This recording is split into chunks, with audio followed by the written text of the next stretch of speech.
Isang mapagpalang araw po sa ating lahat. Ikinagagalak ko po na kayo po ay anyayahan na panoorin ang OHC video ng Mensahero ng Silangan. Sapagkat kung kayo po ay may mga katanungan sa inyong isipan na hindi nasasagot, baka sakali dito po masagot ang inyong mga katanungan. Sapagkat ako po, noong hindi ko pa po ito napapanood, marami din po akong mga katanungan na gumugulo sa aking isipan.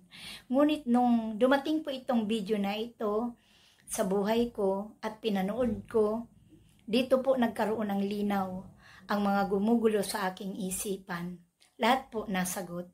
Kaya pagpapala po ito para sa akin. Sana sa inyo din po. Be blessed! At kung kayo po ay naliwanagan at nasiyahan sa inyong mapapanood, paki-like and share lang po. Follow the link po. Nasa baba lang. Thank you po!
Masayang bati mga Ophirians!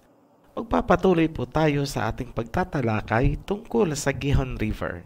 Ito po ang pangatlo at panghuling segment ng Gihon River discussion. Magsisimula ulit tayo sa Dead Sea paakyat sa North Pole para hanapin ang ulo o headwater ng Gihon River system. Kailangan po natin ng mas malalim na focus sa segment na ito dahil mangangailangan ito ng medyo malalim na kaalaman sa geology. May mga scientific terms po tayo na gagamitin na walang katapat sa salitang Tagalog. Bago tayo magpatuloy, sariwain natin ang ilang mahahalagang kaalaman na nailabas na natin sa nakaraang video. Ang Gihon ay isang river system na may iba't ibang anyo. May mga bahagi na ito ay naging pools or lakes, fountains, o kaya valleys. Ang istruktura mula Dead Sea ay bahagi ng Jordan Rift Valley na bahagi naman ng mas malaking istruktura na tinatawag na Great Rift Valley. Umaabot ito hanggang sa dulo ng Africa kung saan matatagpuan ang Land of Cush na tinutukoy naman sa Genesis. Natukoy natin yan gamit ang impormasyon na nanggagaling sa dalawang propeta, sina Isaiah at Ezekiel. Sa ating pagpapatuloy, magsimula ulit tayo sa Dead Sea paakyat hanggang marating natin ang ulo or headwater ng Gihon. Kung susundan natin ang Rift Valley na itinuro ni Propeta Ezekiel, matatagpuan natin ang Sea of Galilee na tinatawag ding Lake Tiberias, Kinneret or Kinnereth. Ang pinagkaiba ng Sea of Galilee sa Dead Sea ay ang pagiging fresh water nito. Samantala, ang Dead Sea ay maalat. Ayon sa Wikipedia, ang tubig ng Sea of Galilee ay nanggagaling sa Jordan River at mga underground or subterranean springs or channels. Ang tubig naman ng Jordan River ay nanggagaling sa Mount Hermon. Ayon sa Book of Enoch, ang Mount Hermon ang tirahan o lugar ng mga Gregory or Watchers. Ang Gregory o Watchers ay isang uri ng fallen angels na tinatawag sa Biblia na Sons of God. Sila ay tinalaga dito sa lupa upang maging tagapagbantay ng mga tao. Ngunit, ang mga fallen angels na ito ay nakipagniig sa mga daughters of man at ang kanilang mga anak ay tinawag na Nephilim. Ito po ay mga higante. Ang impormasyon na galing sa Book of Enoch ay kagaya rin ng sinasabi ng Genesis chapter 6 at Jubilees chapter 7 verses 21 hanggang 25. Hindi pa muna natin pag-uusapan ang tungkol sa Nephilim dahil hindi yan saklaw ng kasalukuyang topic. Ngunit, abangan nyo po yan pagdating natin sa mga prophecies. Nais lang natin bigyan ng diin na mahalaga ang sapat na kaalaman tungkol sa Genesis para sa sinumang nag-aaral ng prophecies. Hindi pwedeng tumalon sa Revelation kung walang sapat na kaalaman sa nilalaman ng Genesis. Magbalik po tayo sa ating pag-uusap tungkol sa Gihon River System. Mula sa Mount Hermon, umakyat tayo. Ang pinakamalapit na pool ay ang Caspian Sea at Black Sea.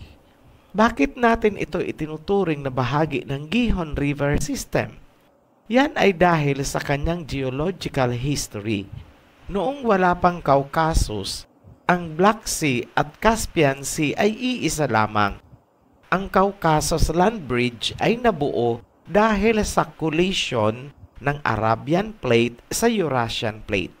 Malaki din ang posibilidad na dahil sa collision na nangyari, kaya naharangan ang direktang koneksyon ng Gihon River System sa Black Sea at Caspian Sea. Ibig pong sabihin na misalign or nawala sa tamang linyada at posisyon ang mga channels. Gayunpaman, kitang-kita pa rin naman ang mga bahid ng dati nilang posisyon bago pa ang collision. Makikita pa rin ang direksyon na ang Dead Sea, Mount Hermon, Black Sea, at Caspian Sea ay nakalinyada. Kung papansinin din natin ang katangian ng Caspian Sea, ito ay tumutugma sa Gihon bilang isang depression at pool or lake. Isa itong inland sea na kagaya ng Dead Sea na matatagpuan sa Israel at yung mga lake na matatagpuan naman sa Africa. Isa pang katangian ng Caspian Sea na hindi maitatanggi bilang karugtong ng Gihon River System na itinuro ni Propeta Ezekiel ay ang naglalakihang salt deposits na tinawag na salt domes ng US Geological Survey. Kung natatandaan pa ang mga nakaraang video, ang salt deposits ay matatagpuan din sa Dead Sea sa Israel at Danakil Depression sa Africa. Ang Caspian Sea at Black Sea ay pinagdurugtong ng mga downstream rivers mula sa Rafah Mountain na mas kilala ngayon bilang Ural Mountain. Ang Ural Mountain Range ay isang napakalaki, napakalawak, at napakahabang water tower system na nagmumula sa North Pole or Polar North hanggang sa Kazakhstan. Ito ay maihahalin tulad natin sa Tibet Water Towers of Asia. Matatagpuan sa ilalim ng Ural Mountains ang naglalakihang lagusan ng tubig. Isang halimbawa dito ay ang Ordak Cave ng Russia. Ang subterranean network ng Ordak Cave ay isang maliit na hibla lamang ng napakalaki at sanga-sangang lagusan ng tubig sa ilalim ng Ural Mountains. Ayon sa mga explorers, it's just like a universe inside the Ordak Cave subterranean network. May isang katangian ang Ordak Cave na nais naming pansinin ninyo dahil ito ay kagayang-kagaya ng Gihon Spring Outlet na matatagpuan sa Israel. Ang katangiang ito ay yung tinawag nating siphon feature. Panoorin nyo na lang po sa nakaraang video ang presentation natin tungkol sa Gihon Spring ng Israel kung saan ipinakita natin kung ano itong siphon feature. Ayon sa isang research na isinagawa ng isang Russian scientist, ang pagkakabuo ng underground channels ng Ural Mountain ay sa pamamagitan ng hypogenic speleogenesis. Ibig sabihin ng hypogenic speleogenesis ay ang pagkakabuo ng kuweba, mga channels, dahil sa tubig na nanggagaling sa ilalim. Sa ibabaw naman ng Ural Mountain, nagsimula ang malalaking downstream rivers ng Russia na kilala bilang Don at Volga Rivers. Ang Don River ay tinatawag na Tina River sa Book of Jubilees at yan ay ipapaliwanag natin pagdating natin sa World Territory Series. Kung natatandaan pa natin ang sabi ni Propeta Isaiah na sa tuktok ng mga matataas na bundok ay rivers and streams. Yan po ang basihan. Bakit itinuring natin na karugtong ng Gihon River System ang Ural Mountain at itinuring din natin ito bilang kanyang pinakapuno. Malinaw na po ngayon na ang pinakaulo ng Gihon River System ay nagmumula sa North Pole. Ito ang Rafa Mountain o Ural Mountain Towers na may mga subterranean channels o mga lagusan sa ilalim. Sa ibabaw naman ng Ural Mountain, nanggagaling ang tubig ng Don at Volga rivers ng Russia. Ang mga rivers na yan ay dumugtong sa Caspian at Black Sea. Ang hilera ng mga mountain ranges mula Caucasus sa pagitan ng Black Sea at Caspian Sea ay dumugtong naman sa Mount Hermon, Golan Heights at Dead Sea sa Israel. Ang Great Rift Valley naman ang karugtong mula sa Israel hanggang sa dulo ng Africa. Napakalaki ng ginampanan ni Propeta Ezekiel kaya natukoy natin ang pattern na yan. Panoorin nyo na lang po ulit ang nakaraang video sakaling yan ay inyo nang nakalimutan. May isa po kaming isang impormasyon na ibibigay. Ito po ay side information tungkol po sa Ural Mountains. Pero ito pa ay ifo-focus natin pagdating natin sa discussion ng world territories. Ang Ural Mountains na kilala din noon, ancient name niya ay Rafa Mountain. Yan po ang humahati o siya ang boundary sa pagitan ng Europe at Asia. Ipapaliwanag po natin ang kahalagahan ng Ural Mountains na yan pagdating natin sa world territories. So, yan po ang kabuuan ng Gihon River System. Sa mga nagsasabi na hindi biblikal ang mga impormasyon na binibigay natin, yan po ay isang misinterpretation. Kung napapansin niyo po, ang salita ni Propeta Isaiah ang pinaka-backbone o pinakahaligi ng ating paglalahad tungkol sa rivers of Genesis. Yan ay pinagtibay naman ng mga impormasyon na binigay ni Propeta Ezekiel.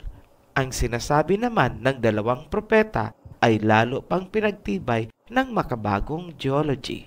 Sa susunod nating video, ipapakita naman natin ang susunod na sanga ng River of Eden. Ito po yung Parat. Walang impormasyon na ibinigay ang Biblia tungkol sa Parat. Ngunit kung susundin ulit natin ang salita ni Propeta Isaiah, masasabi natin na ito ang pinakamadaling hanapin dahil sa tuloy-tuloy nitong istruktura. Hindi po yan naputol from North Pole down to South Pole. Marami na pong teorya ang lumabas tungkol sa lokasyon ng mga rivers of Eden. Ngunit, walang sino man sa kanila ang nagbibigay kung ano ang kaugnayan ng mga rivers of Eden sa mga end-time prophecies. Tahasan po naming sinasabi na maraming propesiya ang hindi maiintindihan kung hindi lubusang uunawain ang Genesis. Sabi nga sa salawikaing Pilipino, hindi ka makakarating sa iyong paruroonan kung hindi mo lilingunin ang iyong pinagmulan. May katumbas yan sa Ingles kung saan sinasabi, the more you look into the past, the more you understand the future. Ang nakaraan ay nagsimula sa Genesis at ang future ay ang mga sinasabi ng propesiya. Maraming pandaigdigang pangyayari ang magaganap na iikot or may kinalaman sa nakaraan. Ganyan kahalaga ang Genesis. Muli po kaming nagpapasalamat sa inyong patuloy na pagtangkilik at pagsubaybay sa ating mga videos. Ito po ang Ophirian Heritage Conservatory. Magkita-kita po tayong muli sa aming pagbabalik upang tunghayan ang isa pang mahalaga at makabuluhang pagtatalakay tungkol sa Rivers of Eden.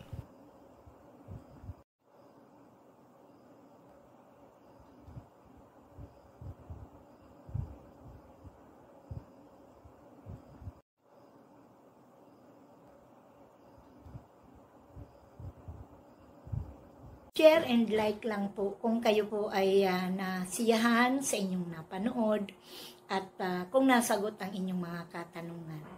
Maraming salamat po. Be blessed.